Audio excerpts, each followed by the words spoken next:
I'm sure you've heard the claim that we live in a post-truth society right now, where fictional stories are more important than facts. But that implies that in the past things were somehow different, that there was actually a time in our history when facts were more important than fictional stories.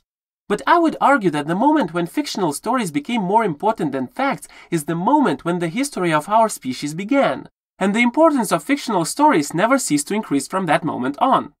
In his book, Sapiens, A Brief History of Humankind, Yuval Noah Harari writes about the main feature that distinguishes Homo sapiens from other animals, our ability to create and believe in fictional stories, and how this ability allowed humans to become the rulers of the earth.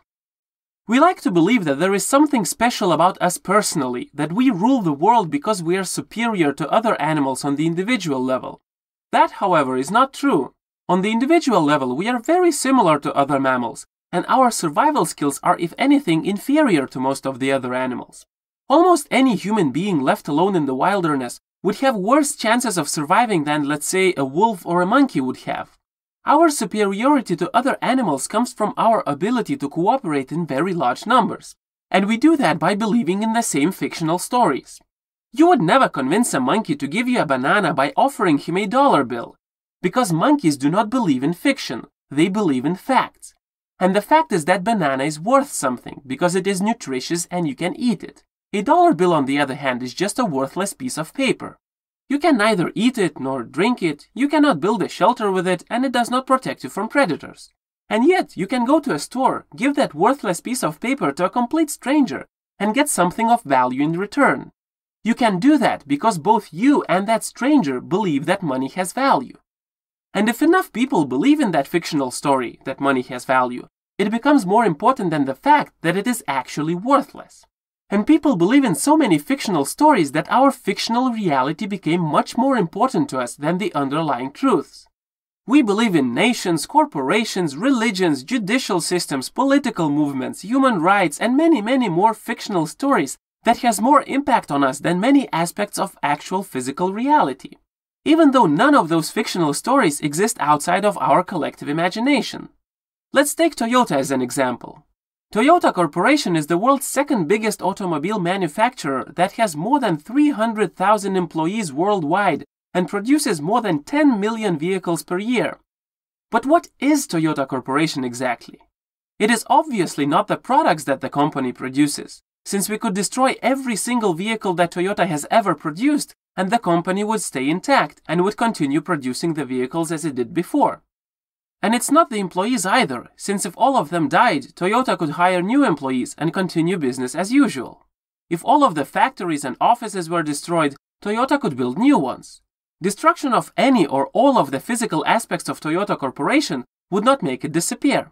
But if the judge mandated the dissolution of the company, it would vanish immediately, even if all employees, factories, and products stayed intact.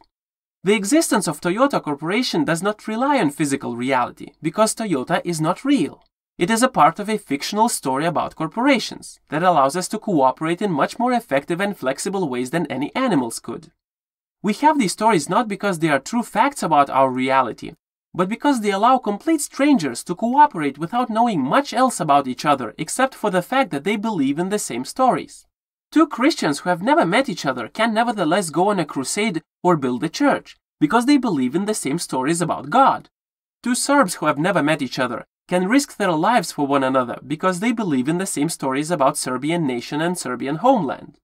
Two lawyers who have never met each other can combine their efforts to defend a complete stranger because they believe in the same stories about legal system. And yet all these stories only exist in our collective imagination.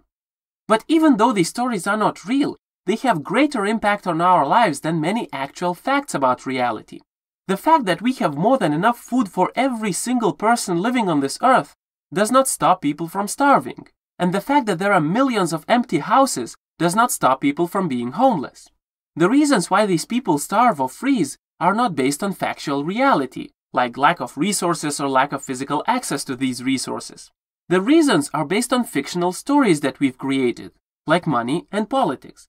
So the actual tangible physical facts in this case are obviously less important than the fictional stories, and less obviously in most of the other cases as well. We rarely think about our physical reality directly without first thinking about some fictional story. If we want some tomatoes, for example, we usually don't think about planting and growing them.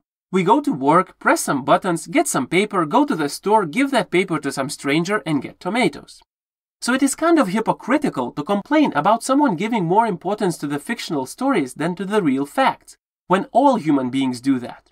This ability of ours gave us the chance to cooperate in unprecedented ways and become as powerful as we are today, and allowed us to shape our physical reality according to our needs and wants.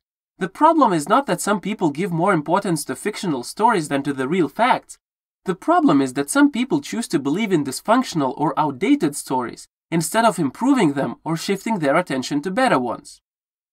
And don't get me wrong, facts are important, but we won't be able to do much with facts unless we manage to cooperate. And our cooperation is not based on facts, it is based on the stories we believe in. So shifting our collective stories to the right direction should be a higher priority than making sure that everyone gets their facts right. Leave a comment below and tell me about your favorite fictional story, or maybe try to convince me that it is not fiction at all.